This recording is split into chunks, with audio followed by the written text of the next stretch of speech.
Alrighty then. Hey guys.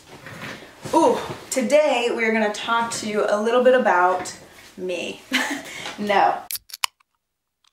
I actually want to talk to you about something that I think is really freaking important. If you followed me for a while, you know that I don't believe any diet is perfect. I don't believe any diet is best for any single person.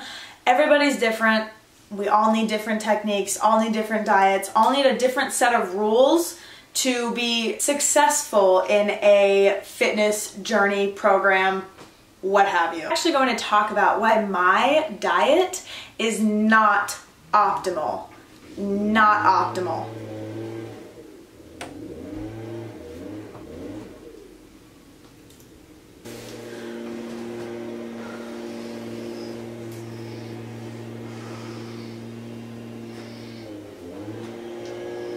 So for those of you who don't know what the dictionary definition of optimal is, it is best or most favorable, optimum. So when I say that my diet isn't optimal, it really depends on who you ask and what your goal is, what you're trying to achieve, and just kind of what your schedule looks like and what is adherable to you. So interesting to me when someone tries a diet and they all of a sudden think that this is like the end-all say-all to diets. It's the only diet that's going to work for anybody, and it's the one way or the highway. There are so many different techniques for that reason, because so many people need to try so many different things until they find what is really going to be the best fit for them. Let's talk a little bit about my diet and kind of like what I'm going for, what my overall goal is. I am just trying to look for something that is going to be able to stick with me and something that I can do daily without feeling stressed or pressured or restricted or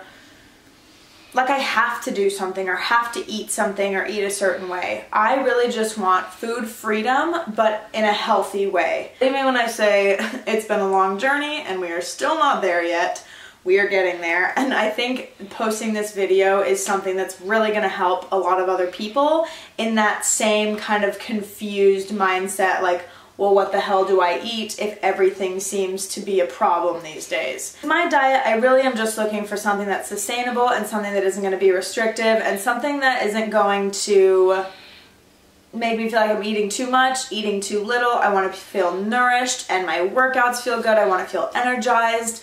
And I just overall don't want to feel restricted, and I don't want to be put in a position where I feel like I need to overindulge, which is my entire past. I overindulged constantly because I was constantly restricting, constantly trying these new things. People are telling me I can't eat this, can't have that, so I was like, nah, X-nay this, add this, and I like loved that and I hated this.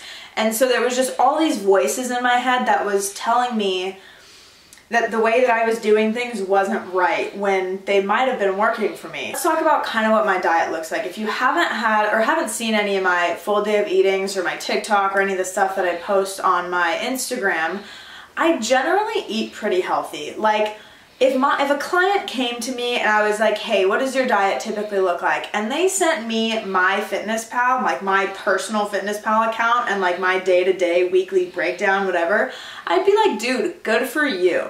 However, there's a lot of other people in the world who would see my diet, probably like a raw vegan dieter. They would look at my diet and be like, damn, girl, you got a lot of processed foods, you're eating meat, animal products. Now, somebody who is super gung-ho about the carnivore diet is gonna look at my diet and be like, whoa, you're eating way too many vegetables, you're eating way too many carbs, you need to up that protein, up that animal product, like just total opposite of what the raw vegan dieter would be into and would recommend to me. If you ask somebody who's really passionate about environmental sustainability, they're gonna come at me about the plastic that's on my food and the cardboard and what have you. There's gonna be people who are always gonna hate your diet. There's just gonna be somebody to tell you that what you're eating is wrong. Literally last week, I posted a TikTok and someone commented on it and was like, hey, that's like a lot of processed food. And I'm like, hey, yeah, and that's okay. Like, I don't eat processed food every single day, but some days I do, and some days I eat more than others, and that's okay. And for someone to come to me and tell me what I should and shouldn't eat is almost just such a far-fetched concept because that person doesn't know that I have actually struggled with this in the past, and I have literally been told not to eat processed foods, but in reality, processed foods really help me balance out my diet and kind of like feel like I'm getting some fun things in with all my healthier food throughout the day.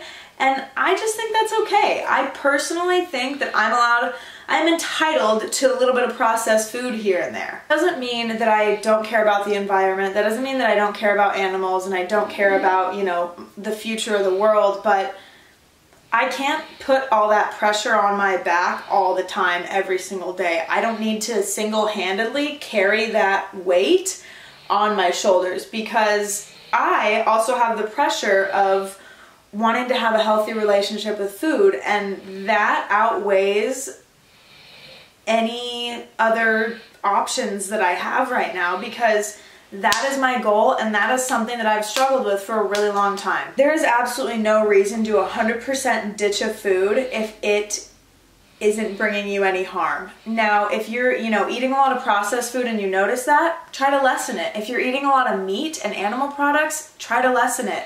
If you're, you know, eating a lot of fried foods and fast foods, try to do your best to maybe meal prep a little bit and stay away from the fast food and stuff. For someone to come to somebody who is at a certain point in their process and in their journey and just puts like all these stop signs in front of them and all these obstacles and telling them all this false information where they should be doing a certain thing or they shouldn't be doing a certain thing, it connotates this weird, like, right and wrong concept when it comes to fitness, and there is no right or wrong concept when it comes to fitness. It's whatever's gonna work for you. It's free game for anything. Like, I have had the craziest diets. When I was doing a bodybuilding competition, you guys, I was having like a quarter cup of rice, like 4 cups of broccoli a day, and like 4 cups of chicken a day, and that was it.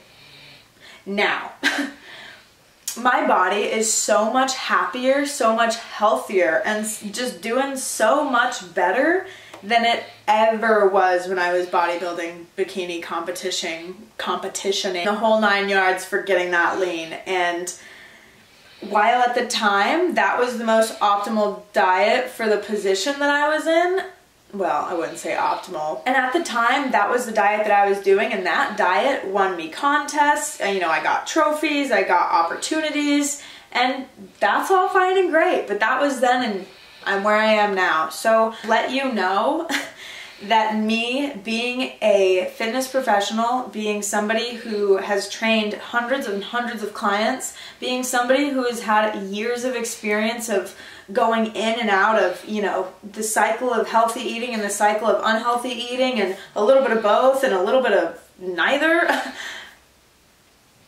there's no right or wrong. There's nobody out there who knows what is better for you than you. If my diet isn't optimal, then you probably shouldn't worry about yours not being optimal.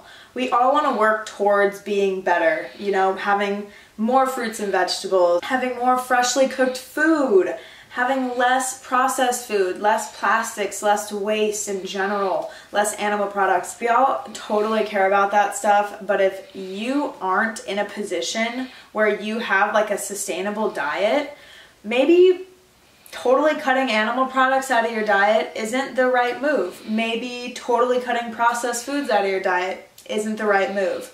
Maybe lessening it is, and maybe switching things up around here and there is, getting some more vegetables in. Stop going to extremes and just remember to stick to what you like and stick to what you know, and if you need help, send me an email and we can get a nice little nutrition program your way.